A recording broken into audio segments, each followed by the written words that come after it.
rapport à la jeunesse, cette jeunesse sur laquelle je bâtis l'avenir de la République démocratique du Congo. Nous avons commencé avec la gratuité de l'enseignement primaire. Nous allons, si Dieu le veut, continuer avec la gratuité dans l'enseignement secondaire.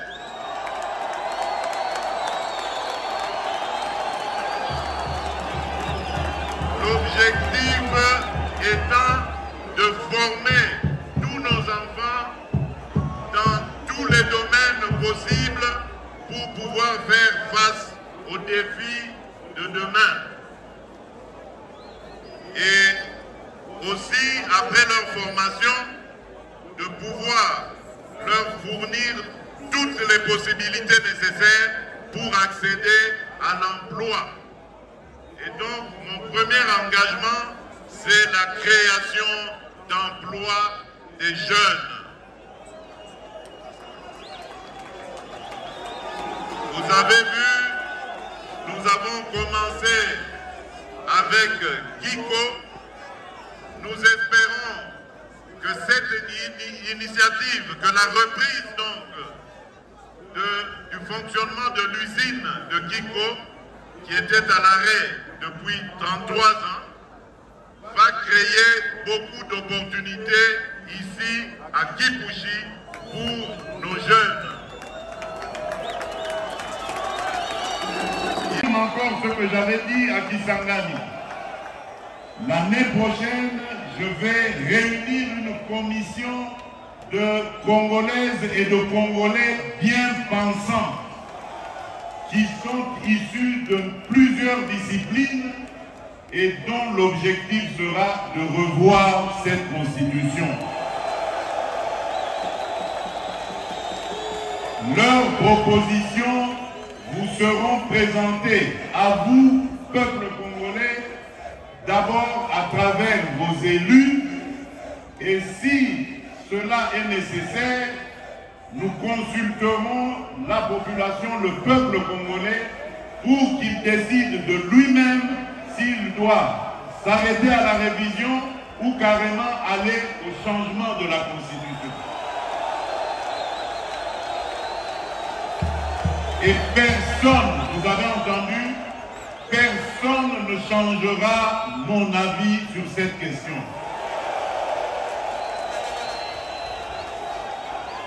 Je ne suis pas venu à la tête du Congo pour m'éterniser au pouvoir et pour faire souffrir mes compatriotes. Jamais. Tout ce que je fais, tout ce à quoi je pense, c'est au bonheur de mes compatriotes, au développement de mon pays. Parce qu'un jour, je vais devenir ex-président et je vais vivre dans ce pays auprès des miens. Je voudrais circuler dans toutes les provinces, aller et venir avec ma famille, avec mes amis et rencontrer mes compatriotes dans toute la République démocratique du Congo et en toute paix. Et c'est ça que je suis en train de préparer pour nos générations futures. Peut-être que je n'arriverai pas à tout réaliser, mais l'essentiel pour moi, c'est d'installer le pays sur de bons rails, des rails qui vont permettre au Congo d'aller tout droit vers son développement. Et personne ne m'empêchera de réfléchir de cette manière et d'avoir cette approche. Et je mets en garde tous ceux, politiques ou autres, qui voudraient aller dans le sens de manipuler notre population. Ils vont être exposés face à la justice et à des poursuites de la justice.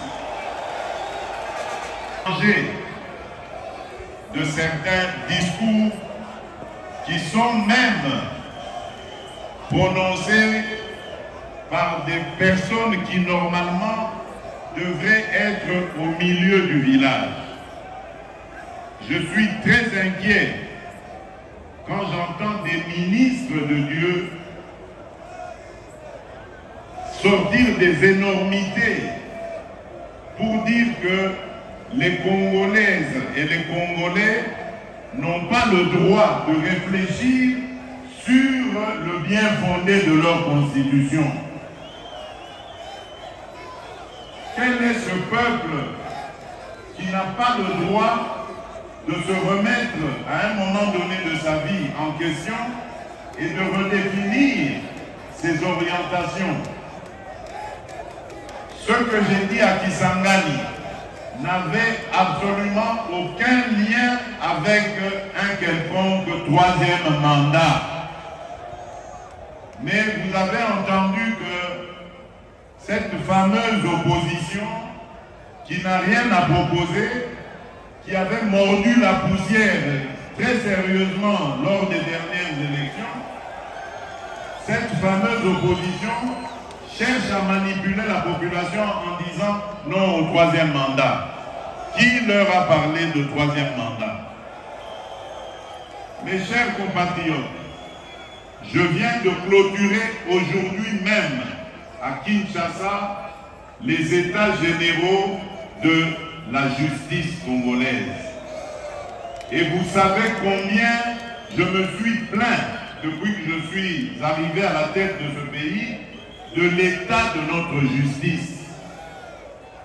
Et les conférenciers, il y en avait eu plus de 5000, dans leur résolution, ont proposé de réviser 2 articles de notre Constitution.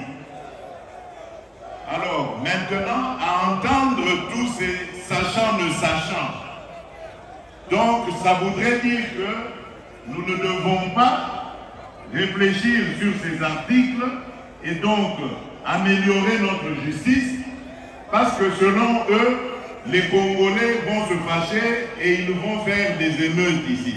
Est-ce que vous comprenez ça? C'est même une insulte à l'endroit de notre peuple. C'est une insulte à l'endroit de l'intelligence et de la sagesse de notre peuple.